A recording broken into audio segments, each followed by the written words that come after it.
Hey, welcome to the podcast. I'm Joel here with Dad. And I'm Rick. What do you want to talk about today, Joel? Well, Dad, I have a new book coming out on May 21st. I don't have the paper copy. I should be getting it this week. It looks like this on the front. It's called Keep It Light, The Freedom of Priorities in Life, Work, and Love. And I thought it'd be fun to just, over the next few weeks, talk about some of the themes in there. Okay. The book is based off of the verse where Jesus says, "Come to me, all you who are weary and heavy laden." Let me quote it exactly. Laden,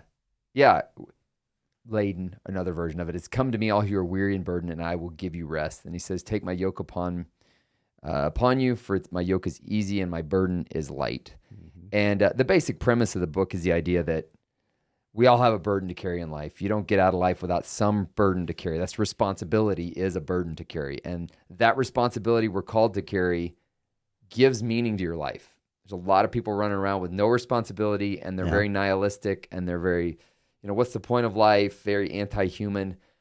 Having kids, being married, providing for your family, they're burdens, really. Yeah. But there's this responsibility that gives meaning to your life. And Jesus says, you're going to still carry a burden, but if the burden of life is too heavy, it's probably because you're not yoked up with me. And the idea of a yoke is two oxen.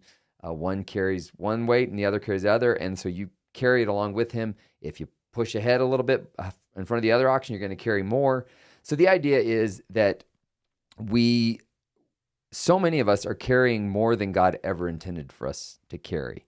It sure appears that way. Yes. We're having a lot of people crashing under their burden. Yeah, and I think a lot of it, specifically after COVID, we've seen a lot of people that are, I think the strong ones, some people can carry more than others, and the strong ones, they made it through COVID. The weak ones washed out early, right? People crashed and burned, left, depressed, whatever it is. But others are strong, and they're really strong, and they're going. But now they're hitting this wall, and they're going, I can't. I don't think I can do this anymore. And I've just seen, you've probably seen this too. Of course, there's certain personality types that are more prone to that. Yeah. They have a lot of energy until they don't, and then they just crash and burn. And I honestly wrote this book for Enneagram 3s and 1s because they're really strong people who can carry a lot of weight, make a lot of stuff happen until they can't anymore. And then everything crashes and they go, I can't take this anymore. So I thought it'd be interesting to talk a little bit about it. What you have always, your personality type, you take on, I think the way you take things on is little by little, and you don't realize that it's wearing you out until there's symptoms for you. Like, what are the symptoms for you that you've taken on too much in life? Well, I remember one time, this is very rare for me to get that way because you don't usually get that way. You're usually pretty chill, yeah. But I do remember one time I started having headaches, and they were not just headaches, they were like weird headaches. And I thought, okay, and I don't know how to describe it other than that. It was just, it's not your normal headache. There was like something going on. I realized, oh my goodness, there's something happening here that is not healthy.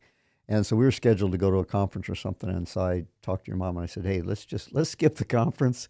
I think you were still working with Southwest Airlines. So we just, I don't know. Anyway, we just canceled those plane tickets, got some plane tickets, and went to a place in Maine and hung out for a week or 3 days instead of the conference.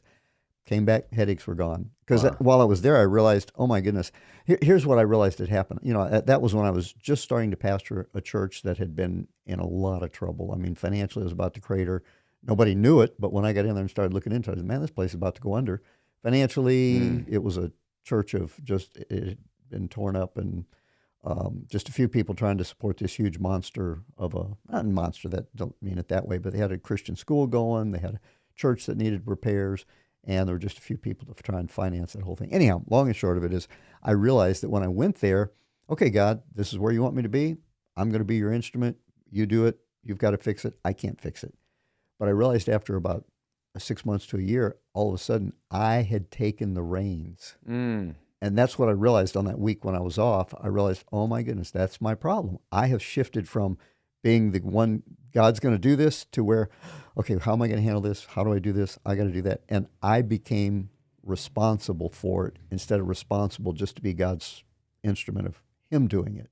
Yeah. And when all of a sudden it was my responsibility, It's kind of like somebody said, if you want, you can defend yourself or you can let God defend you. If you defend yourself, I kind of feel like the Lord steps back and says, okay, have at it. I'm going to watch and see how this goes. This will be fun. Maybe he doesn't say that, but it's the same way. It's like, okay, you want to fix this church? You want to get it back on good ground? I'll take my hands off it.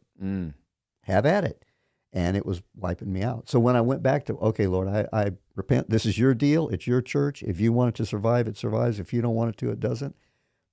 All the stress was back where it should have been, casting your care upon him, as it says in Peter, It's that idea of like you were linked up with him maybe at one point, and you're like, okay, here we go. And then, but at some point you decided, oh, I think I can do it. And you get a little excited and move ahead. And he's like, no. I didn't even realize I was doing it. Yeah. It just morphs into where, well, I'm a responsible person. Yes. I think that's a lot of it. And that's why I talk killer. about the Enneagram 1s too. Enneagram 1s are very responsible people.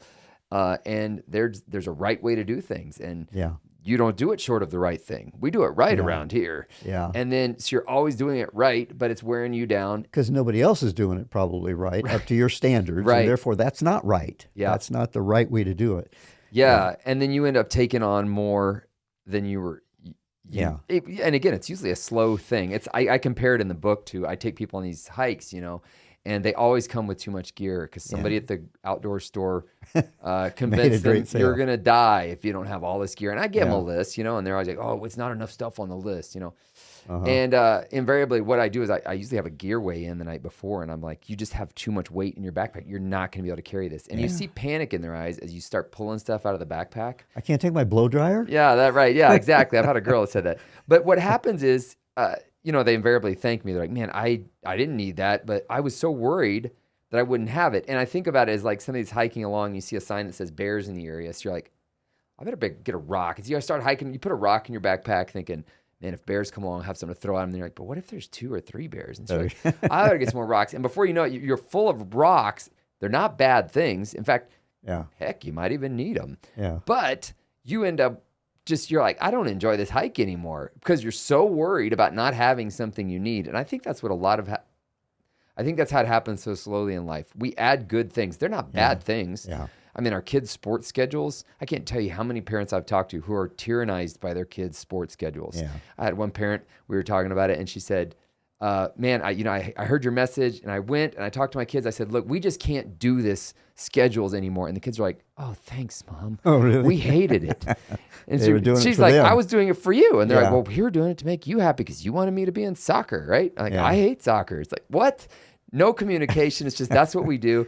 And how often do you add things you think are good? Yeah. And maybe you think, oh, well, maybe they'll get a soccer scholarship for college, right? But it's crushing your family time, or it's crushing, importantly, church time, family time at church. Yeah, that usually goes first. Yeah. And it ends up, again, it's not bad things most of the time, because bad things we can kind of spot, right? Oh, this isn't good. We feel a little guilt. But the good things you don't feel guilt about. You just feel the weight of it, and you go, man, but you can only carry so much. Well, and following your illustration too there, the other thing that would cause you to do that is like, well, there may be a bear around any corner. And so I'm responsible. I have to be prepared. Right. And again, it's that idea of it's totally up to me to be prepared for whatever situation may come. There could be there's a lion in the streets. It's the sluggard in Proverbs, That's right. There's a lion in the streets. I got to be ready for the lion. So I'm going to stay inside or whatever. If I have to be prepared for every situation, and it's that balance between, there's a responsibility that I've done what I can do, but ultimately we have to remember it's up to the Lord to make things work. If it's His work. If it's not His work, then you really got no business being involved in it. That's a really good point, because I think about that with so many things of like, I try and stay healthy, but yet there can be something that comes along and you're like, man, if I would have just done this. It's like, I have done everything to the best of my ability to just live healthy, and then stuff just happens. Yeah. And you have to trust God's going to give you the grace you need to get through the situation when the time comes. But if you're constantly worried that He's not going to get you through, it's a trust issue, right? Yeah. There may be a bear around the corner. Yeah. I mean, that's what Kat, the lady that's a good way of putting I do counseling with. She's all every problem I have. She's like, sounds like you've got a trust issue with God. I'm like, yes, Kat, that's your answer to everything. But it is. It's always, I want to be responsible, and Yeah. I can't put everything on God. That's an irresponsible. We've all met people that are putting, I'm just trusting God. And you're Yeah. like, no, actually, you're making your family Yeah. suffer because you're a lazy bum. Yeah. Well, I let go and let God, and I don't know why, but in His time, He'll come through. In the meantime, I'm just sitting on the couch here and waiting for the job to come. Yeah. So Yeah.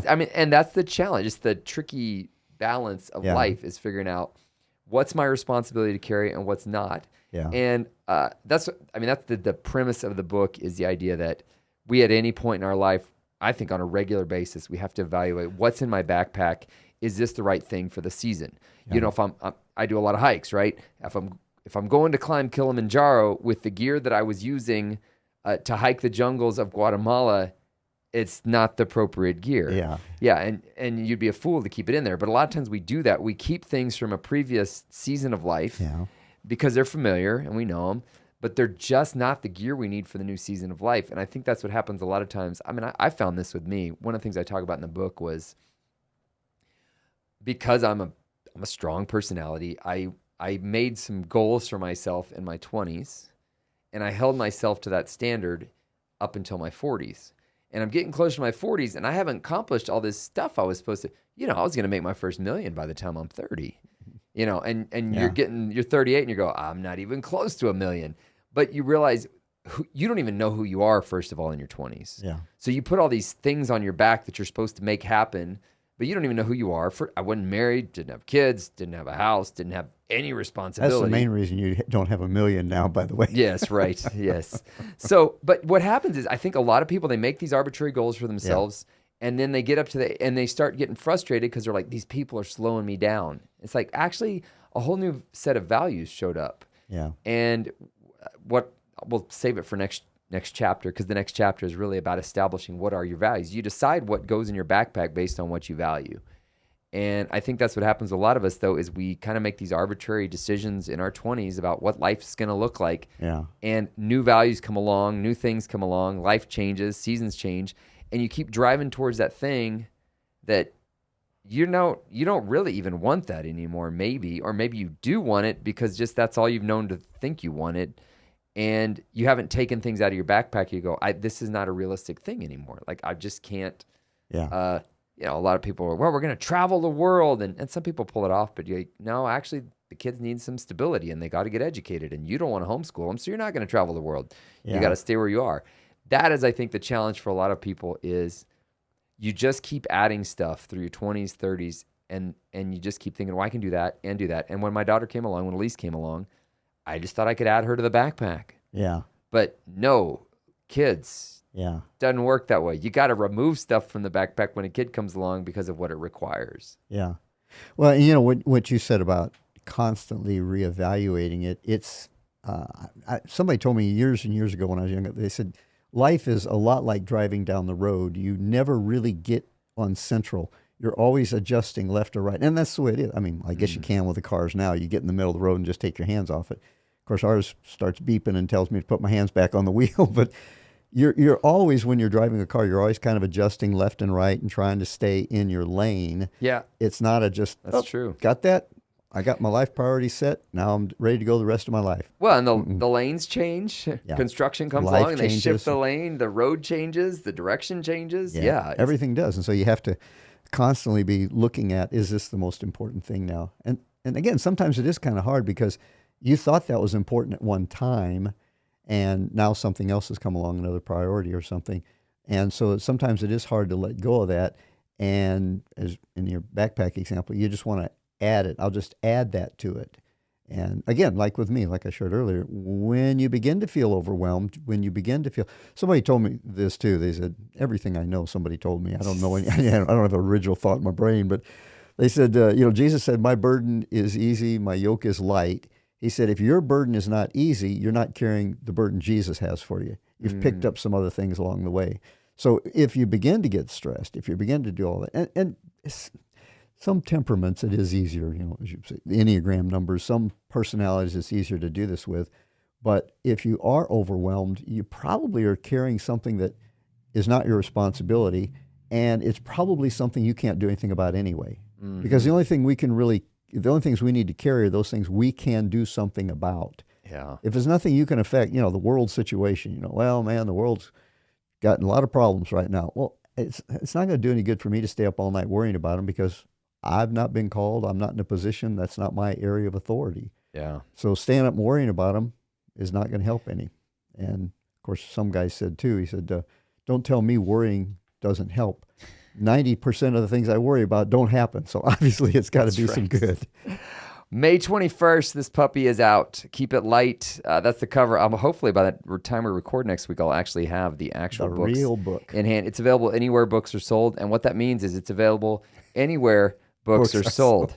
Walmart.com, Target.com, BarnesandNoble.com, Amazon.com, or you can go to my website, joelmalm.com. I've got links. You can click through those. It really does help me out when you pre-order them. So I know people, I don't pre-order, but I'm begging you to pre-order. If you would consider pre-ordering it, if you do, it actually will show up the day it's ready, like the day it's release day. If you pre-order it from Amazon or something like that, it will show up at your doorstep that day. So keep it light, the freedom of priorities in life, work, and love.